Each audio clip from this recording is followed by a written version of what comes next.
Ladies and gentlemen, welcome back to the channel. Today, we're going to be talking to Scott Brown. Yes, I know he's been gone a couple of years, but we're talking to Scott Brown. We're here.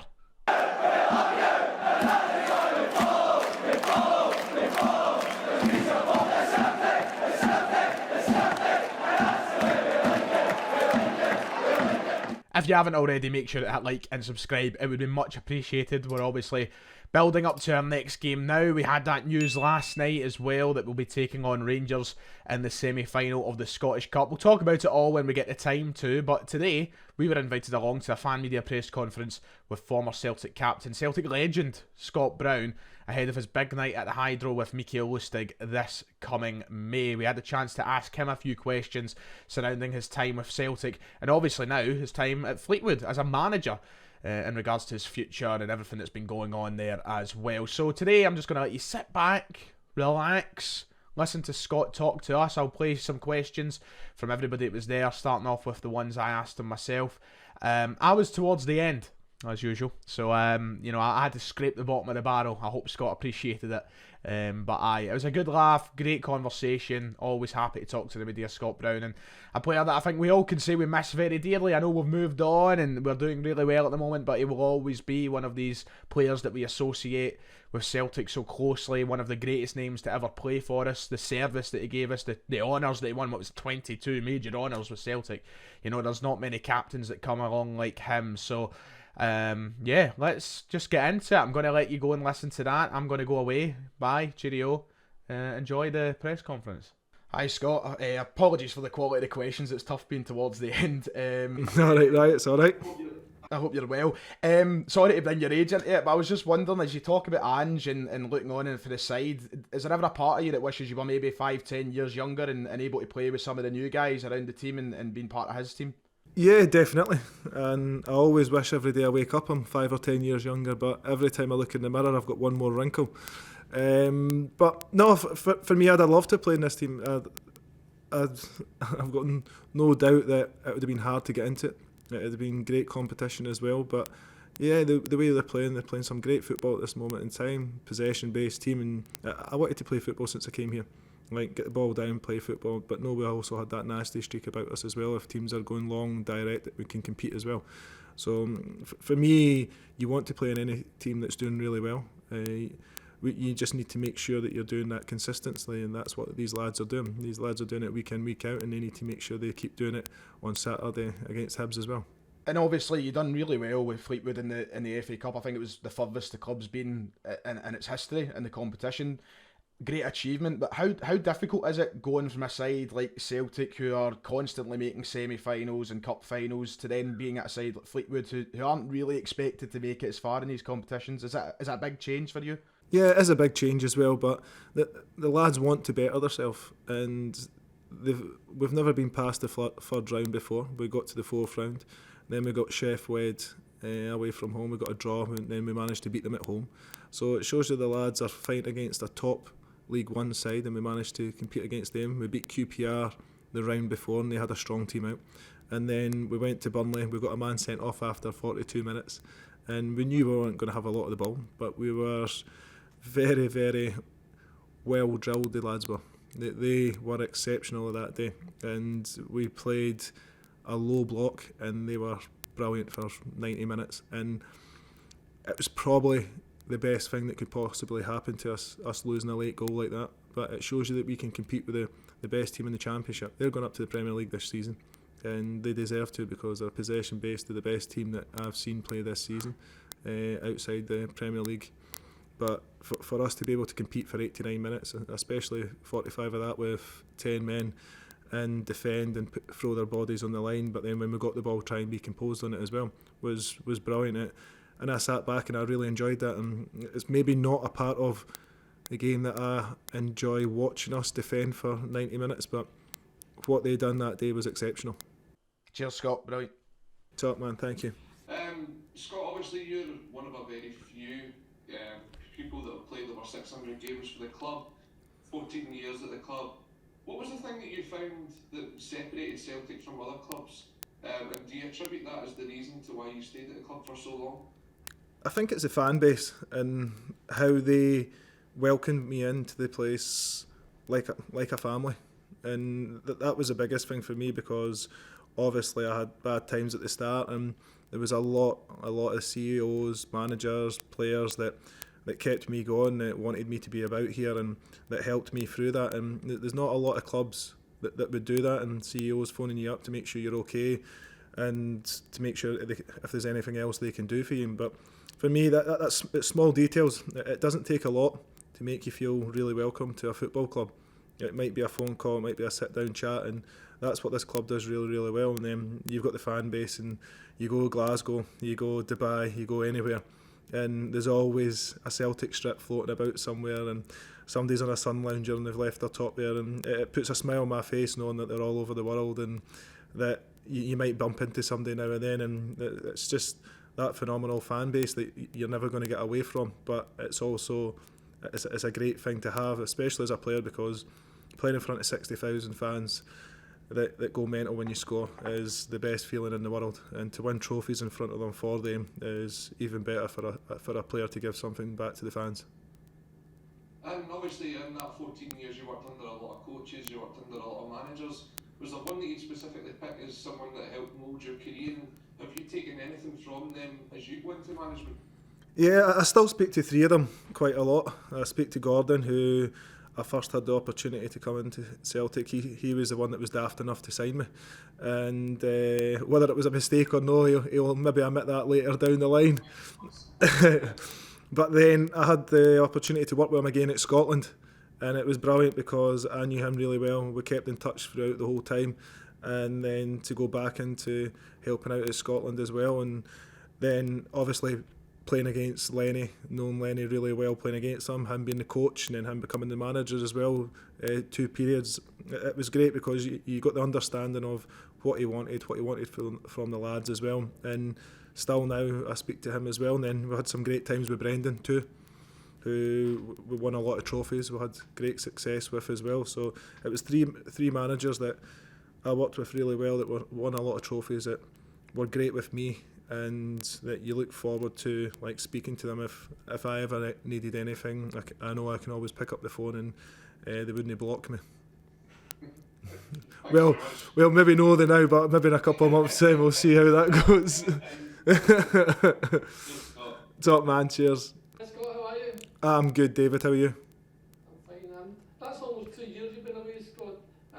Do you think in that time the magnitude of what you actually achieved at Celtic has started to sink in with you, in terms of, you know, in the day-to-day playing football, you're looking to the next game, but now you've been away from it, you're looking from afar, and you're seeing how much of a legend you've become at the club? Thank you very much. I'm not one to look back hugely. I like to look forward. I like to have that drive to go forward, and by all means I loved every single moment of playing for this club. And one day when I probably retire as being a manager or a coach, I'll probably sit back and I'll think about the unbelievable things that we've done together as a team, individually as well, but also like even small details of friendships that we've made and kept in touch with as well. It's brilliant, and that's one thing about this club. We all still keep in touch with each other. We've got group chats here, there and everywhere, and it brings a lot of players together. It brings a lot of players' families together, and it just puts a smile on everybody's face when you meet up with everybody as well. But as I say, I've got a huge drive to go forward.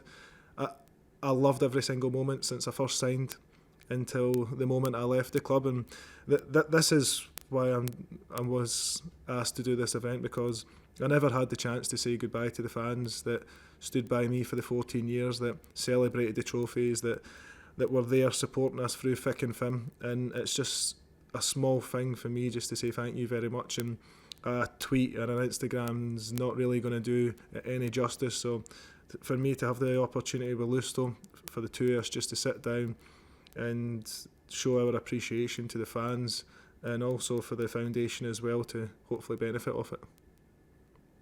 Last season you did the spell at Aberdeen, and you scored a goal at Ibrox, and you had a good performance in a draw at Pittodrie, and you also got coming back to Celtic.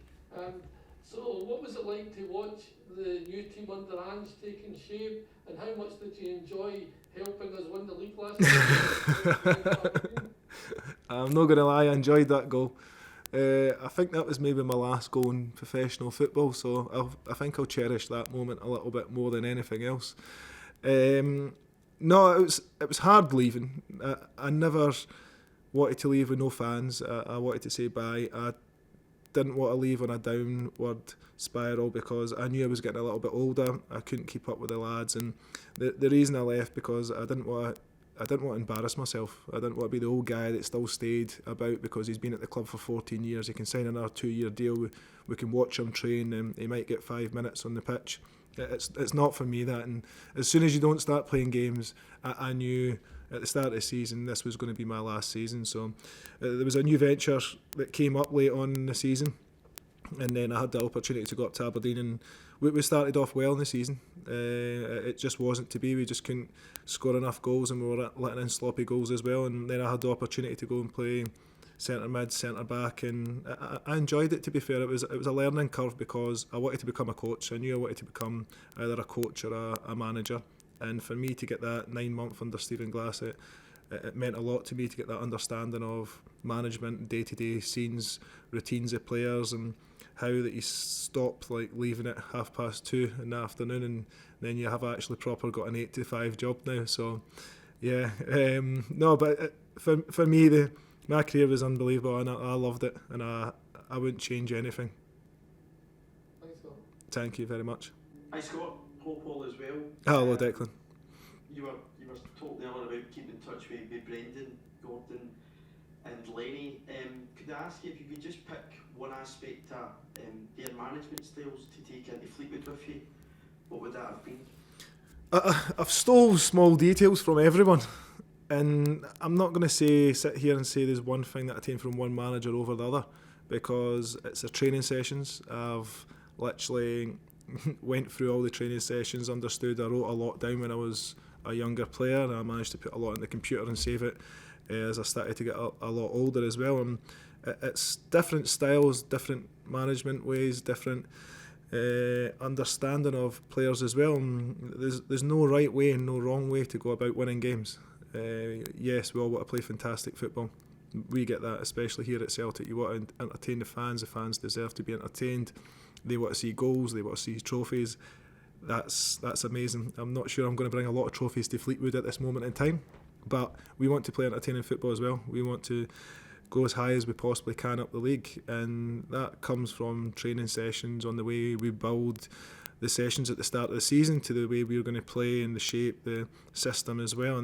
But it's also for the lads to get the understanding of how I expect them to press, what high intensity I expect them to hit, what distance I expect them to cover in games, and that got a little bit more drummed into me the last maybe 4 or 5 years at Celtic, because when GPSs started to come in, you started to look at your stats. You wanted to be top of stats, you wanted to have the most touches in a game, you wanted to have the most forward passes. So looking at all those things, we always dissect that. And yeah, you can take Tom Roderick for instance, who maybe didn't run as much as what myself and Cal did, but he could do something that nobody else could do with the ball. So you've got to give and take a little bit, and when you see somebody that's got a talent but maybe can't do other things that others can't, you can always bring in players that are fitter, that are willing to do that, but nobody can replace that talent that somebody's got sometimes. So for us, it's just about understanding to get the best 11 players on the park, and then go forward and keep stealing little bits from each manager. And even Ange now, when I see him play the system that they play as well, and you see the rotations as well, and I'm always looking to try and better myself, to try and get a better understanding of how Celtic play. And it's not for me to come up here and watch Celtic train. This is Ange's place, this is not mine. But for that 90 minutes on a Saturday, I can sit back, I can watch them, I can get that understanding of how Cal goes out wide to go and receive the ball, the wingers high up the park. So there's great ways to focus on all different formations and systems as well. When we were going through the quadruple treble, a lot of the lads had a living legend in yourself to train beside and look at each day. But what I want to ask you is, for that period of time you were at Lennon, we always had Clarkie in the background, Danny in the background. How important do you think that is for any player coming through that door at Celtic, that you've got guys like Danny McGregor and John Clark always in and about the building? Yeah, it was good because this club's built on history. It's an unbelievable club. It's got great history as well, going all the way back to Danny and Clark's time as well. And a lot of the Lisbon legends came in as well. They were in quite a lot. They were in round about game time. But to have Clarkey and Danny's ability in this training ground every day, their willingness to go and speak to players and to tell little stories as well, and I'm sure I've heard about 1,000 stories for the both of them put together, and it's small details that puts a smile on everyone's face and it makes it a better place. Hi Scott, how are you getting on? I'm not too bad, Hamish, yourself? Yeah, all good. I just wanted to ask you about Callum McGregor if possible. He's obviously followed on as a really good Celtic captain, but when you speak to some people who knew him earlier on in his career, they maybe didn't see that coming. Can I just ask for you, what was your first impressions of Callum McGregor, and was there a moment when you kind of thought he could be a Celtic captain? I knew Cal was destined to be the next captain. For me, he has the drive, he has the willingness day to day to make himself better, but also puts the club before everything else, and he's got an addiction to Celtic. He loves coming in, he loves winning games, and I think that's what you want, and he's got that understanding with the fans as well, that they want to see good football. He sets standards in training, and also he pushes them in games. So no, there was no better person for the job, and they could have went out and brought somebody else in, but nobody's got that love for the club that Callum's got, especially coming through the youth all the way through. And you're right in saying you obviously didn't get that chance to really say goodbye to the fans on the pitch. There was a moment though when you played for Aberdeen where I think you pulled up with it might have been a hamstring injury, and you got that walk off the pitch with the whole of Celtic Park on its feet. Did that moment register with you at all? I pulled up because I was old and fragile and I seen Johnny Hayes score an own goal, so yeah, it meant a lot, but it would have been disrespectful for me to walk all the way around the park and applaud the fans as well, especially when we had a travelling support down, and for me, Ange offered me the chance to go out and go and applaud the fans as well. But once you're at another club, you can't really go back in an Aberdeen jersey and go and applaud the fans. So this is a perfect time, and this is a perfect opportunity for myself and Lusto both to do this. It's a great, hopefully be a great event. There'll be a few stories, there'll be a few entertaining faces coming on as well. So I'm just delighted to see Lusto as well. So that's also a good thing. Hi Scott, how you doing? All right, Joe. You mentioned Ange Postecoglou in the current side just now. What impresses you most about how we're playing in Ange Postecoglou in general? I think it's the recruitment that he's brought in. There's been a lot of players that probably nobody in Scotland knew about, and Ange has brought them in through recruitment from probably playing against them and seeing what they're like in the J League. So for him, that's unbelievable. But also the energy that's in the team, the desire to get on the ball, the amount of possession that they've got as well, and the amount of goals they're scoring too it's great. It's great entertaining. It's good to watch, and I'm sure the fans are absolutely delighted with it so far. We certainly are. Do you have any regrets about not getting the chance to work with Ange? But obviously you spoke very highly of him, but was there an opportunity to work with him, and do you ever hold that? I think there could have been an opportunity, but I think for myself and probably for Ange as well, it's probably best that I left because I was getting extremely old and fragile. So he's brought in a lot of younger players that are very, very fit, and it would have been lovely to see his coaching, to see how well the lads train day to day, and to also see what he puts on in training sessions as well. But for me, I didn't want to be one of these guys that just stayed about a club for 15, 16 years and just stay because of my name, because I've been here for a long period of time. I wanted to go and learn a different side of it, and for me to have that opportunity to go to Aberdeen to learn the chance of becoming a coach, it turned my head a little bit. And yeah, I think at the right time it was the right decision, because it's gave me the opportunity to go down to Fleetwood, to have that opportunity to become a manager, to show hopefully that I could become a good manager in time. Cheers, Scott. Top man, cheers.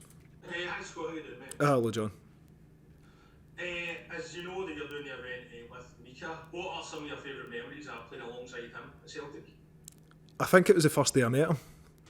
And Lenny was the manager, and I've turned around to Lenny and I've looked at Lenny and went, oh, who's this guy? And he's went, Brynny, he's a good player.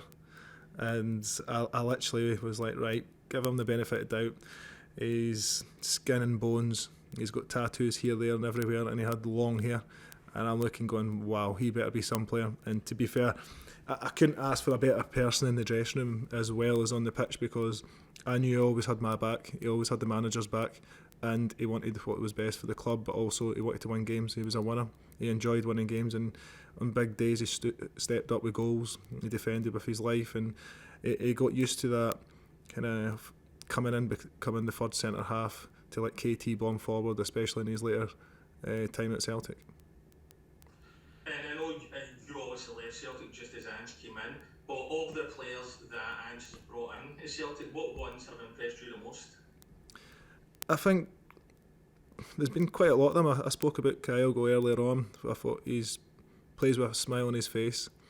I spoke about Rio as well. Energy, wants to get on the ball. Jota, good player, wants to score goals.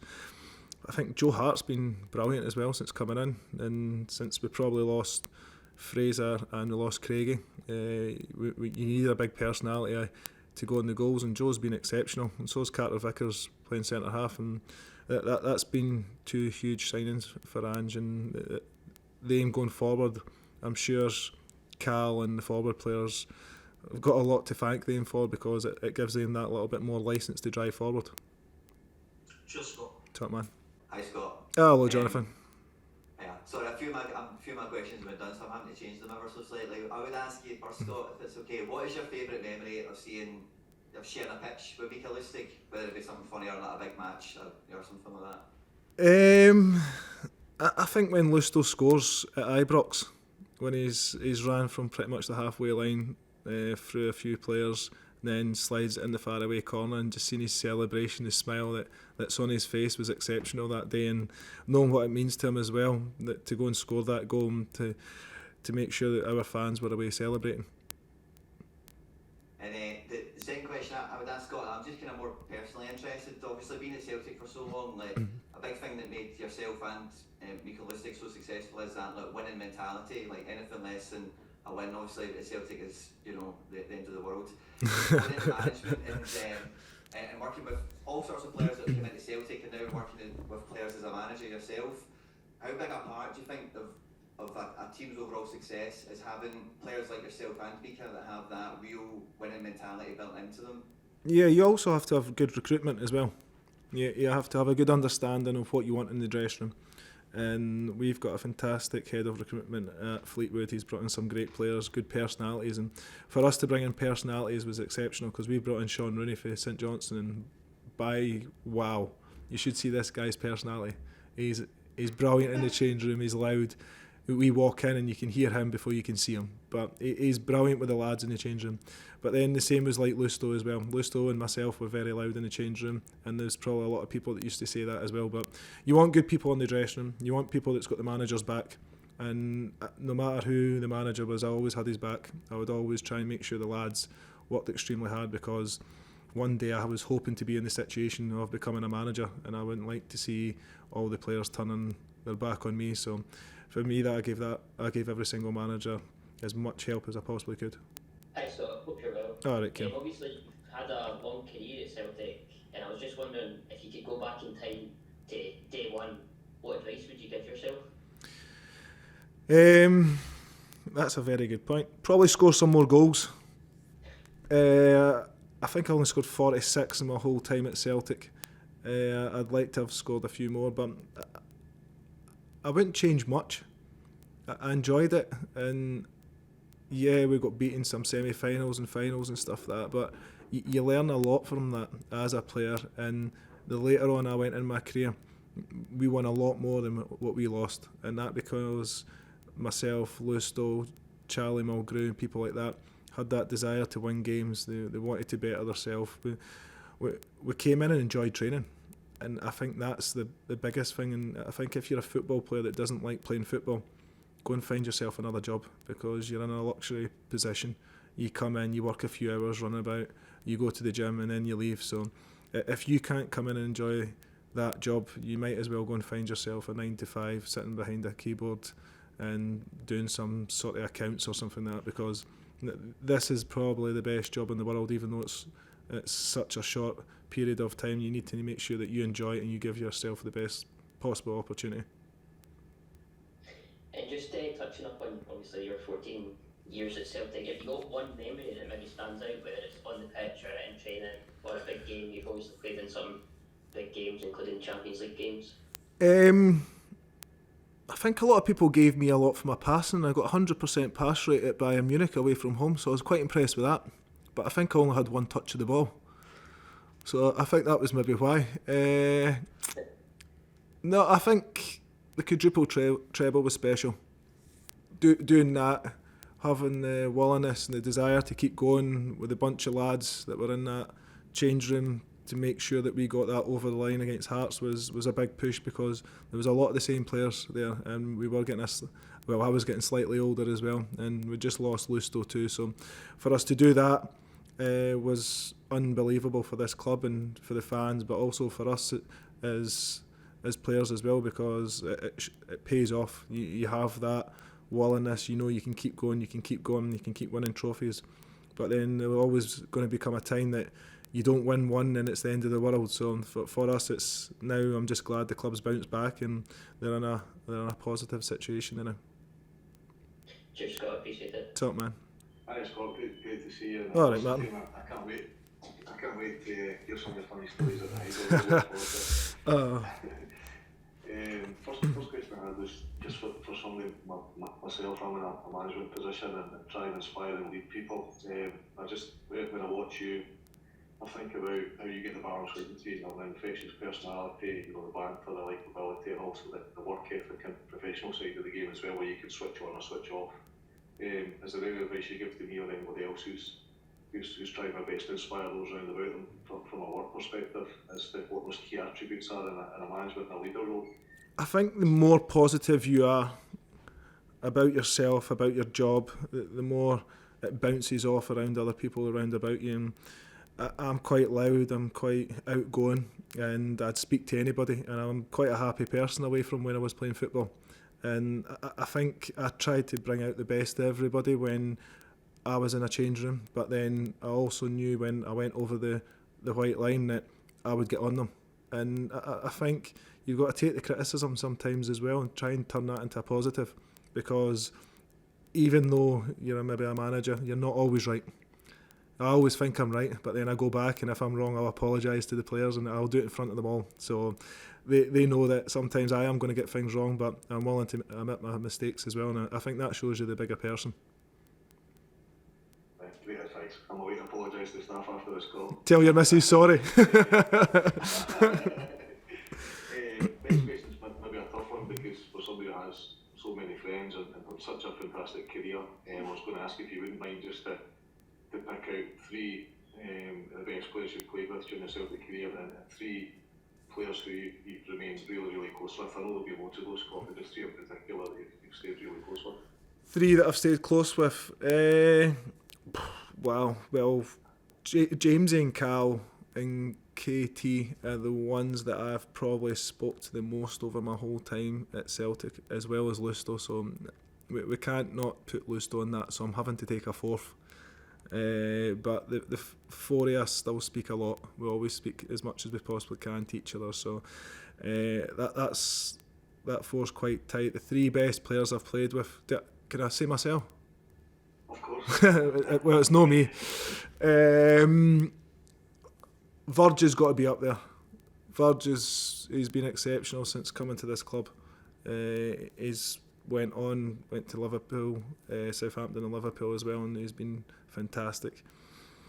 Nakamura, when I first came to the club, was brilliant, and it's a close one between James and Cal. So I've got a slight man crush on James and Cal, so I can't get away with that. But I've also got a young other man crush as well on Kieran Tierney. So I've got too many. I think it's hard, because if you pick positions, then it's a lot easier. But KT's been exceptional. He's went down to Arsenal. He's been brilliant last season. Then he's been good this season for them as well. He's maybe just not got as much game time. But like James and Cal, to do it consistently throughout the whole time they've been here, it shows you they love the club, their willingness, their desire to stay here when they could have maybe moved on, but the club means so much to them. It has got. All right, Sam, save the best to last, mate. I'm trying my best. I'm just wondering, obviously you spent a lot of time in the SPFL and then having to move down to England to start your managerial career. What is like the biggest difference that you noticed moving from Scotland to England in terms of the footballing scene? Well, the weather's one. It is definitely not snowing in Fleetwood today. But no, it's for me. I spent a lot of my career here. I loved playing in Scotland. I loved playing Celtic. I enjoyed playing Hibs and Aberdeen as well, and I really enjoyed playing in the SPFL. I've kind of tried to stay away from it for myself, and so that the club doesn't always get brought in about being a former Celtic captain, done this with the club and stuff. So it's more based on the lads now. So for me to take that step away from it is sometimes it's a breath of fresh air as well, to go away and to go into a place that's quite quiet, quite low key, and that you can go under the radar. So for me to have that opportunity to go to Fleetwood, it was a no-brainer. And for us, we've got a fantastic training facility as well. We've got 3 first-team pitches, we've got Astros, we've got an indoor dome getting built. So it was the perfect club at the perfect time. And if you can try and pinpoint it down, is there one thing that stands out to you miss most about the SPFL? Winning, just playing football and winning games. And for me, it's a great league.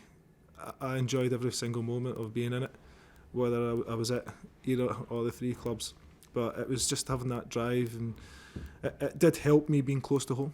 I got to see my kids grow up, which was a bonus, and now I'm a little bit further away from them. But no, it's a fantastic league, as well as what League One is as well. But for us in Scotland, when I was here, I enjoyed every single moment of playing in these games because it meant so much to me. Well, Legend Scott, thanks so much. You take care, top man. Thanks everybody. Cheers. See you all later on. Thank you.